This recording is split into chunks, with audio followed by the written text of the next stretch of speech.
அந்த விடியற்கால அமைதியில் உலகமே ஒரு மென்மையான பொன் ஒளியில் மூழ்கியிருந்தது. வானம் மெதுவாக நீலத்திலிருந்து தங்கத்துக்கு மாறிக்கொண்டிருந்த அந்த நொடியில் அருண்டன் மெதுவாக கண்களைத் திறந்தான். அவன் சுவாசத்தில் ஒரு கனத்த அலுப்பு, உள்ளத்தில் ஏதோ தேடல். அவன் மனம் அவனிடம் கேள்விகளை எழுப்பியது. உண்மையான சக்தி என்றால் என்ன? நான் என்னை நானே எப்படி புரிந்து கொள்வது? அந்த கேள்விகளுக்கு எந்த பதிலும் தெரியவில்லை. ஆனாலும் அந்த உணர்வு அவனை ஆழமாகத் தொடுவித்தது. அவன் அரண்மனையின் உயர்ந்த சுவர்களை மேல் நோக்கி பார்த்தான். பெருமையிருந்தாலும் மன அமைதி இல்லை.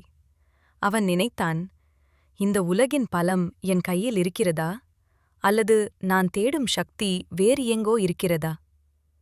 அந்த சந்தேகம் அவன் இதயத்தில் ஒரு அலை போல அடித்தது. ஒரு நீண்ட சுவாசம் எடுத்தபடி அவன் அரண்மனையை விட்டு வெளியே செல்ல முடிவு செய்தான். ஒரே காரணம், உண்மையை தேட வேண்டியது. அவன் மெதுவாக நடந்து கதவின் முன் சென்றான். அரண்மனை கதவுகள் திறக்கும் சத்தம் அவன் மனதின் பெரும் மாற்றத்தை குறித்தது. அவன் தனது குதிரையில் ஏறினான். காற்று அவனை தழுவியது. அவன் உள்ளத்திலிருந்த குழப்பத்தையும் நம்பிக்கையையும் ஒன்றாக எடுத்துச் செல்லும் போல. குதிரை மெதுவாக நகரத் தொடங்கியது. பசுமையான வயல்கள் அவனை வழிநடத்தும் பாதையாக மாறின. அந்த வயல்களை தாண்டி தொலைவில் ஒரு ஆழமான காடு இருளில் மூழ்கி நின்றது. அருண்டனின் இதயம் அந்த இருளைக் கண்டு சிறிது பயத்தில் துடித்தது. ஆனால் உண்மையைப் பெற பயத்தை தாண்டியே செல்ல வேண்டும் என்பதை அவன் உணர்ந்தான். காட்டின் நுழைவாயிலுக்குச் சென்றபோது காற்றின் ஒலி மாறியது. அது அமைதியானது, ஆனால் ஆழமானது. மரங்கள் உயரமாக நின்று ஒரு காவலர் போல அவனை வரவேற்றன. அவன் காட்டினுள் முதல் அடியை வைத்தபோது காற்று திடீரென குளிர்ந்தது. சூரியன் இலைகள் வழியே விழுந்த ஒளி அவனின் முகத்தை மெதுவாக தழுவிக்கொண்டது. அந்த ஒளி ஒரு நிம்மதியை உண்டாக்கியது. அவன் அருகில் சென்றபோது அங்கே ஒரு முனிவிவர் ஒளியின் நடுவே அமைதியாக அமர்ந்து இருந்தார். அருண்டனின் இதயம் அந்த காட்சியைக் கண்டு நடுங்கியது. மரியாதையுடன் அவன் தலை குனிந்தான். முனிவர் கண்களை மெதுவாக திறந்தார். அவரது கண்களிலிருந்த அமைதி அருண்டனின் உள்ளத்தை உருக்கிக் கொண்டது. அவன் மெதுவாக முழங்காலில் அமர்ந்தான். உலகின் மிகப்பெரிய சக்தி எது என்று தனது இதயத்தின் ஆழத்திலிருந்து கேட்டான். முனிவர் கண்களை மெதுவாக திறந்தார். அவரது கண்களிலிருந்த அமைதி அருண்டனின் உள்ளத்தை உருக்கிக் கொண்டது. அவன் மெதுவாக முழங்காலில் அமர்ந்தான். உலகின் மிகப்பெரிய சக்தி எது என்று தனது இதயத்தின் ஆழத்திலிருந்து கேட்டான். முனிவர் சிரித்தார். அந்த சிரிப்பு நீண்ட காலமாக மறந்திருந்த ஒரு நிம்மதியைப் போல.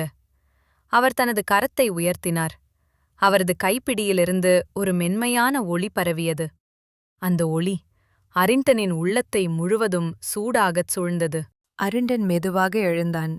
காட்டின் காற்றில் கூட ஒரு புதிதான உயிர் இருந்தது. அவன் தோள்களை சற்று உயர்த்தி அமைதியின் நடுவே வெளிச்சத்துக்குத் திரும்பி நடந்தான். அரசன் என்றும் பார்க்காமல் அரண்மனையில் முதியவர் ஒருவருக்கு தண்ணீர் கேட்கிறார். அதற்கு அவன் அந்த முதியவருக்கு உடனே உதவினான். அந்த பசி கொண்ட குழந்தைகள் உணவை நாடியது. அவன் உணவை உடனே கொடுத்தான். குழந்தைகளின் புன்னகை அவனின் உள்ளம் சர்வமானது. குழந்தைகளுடன் மகிழ்வு அவனை ஆட்கொள்கிறது.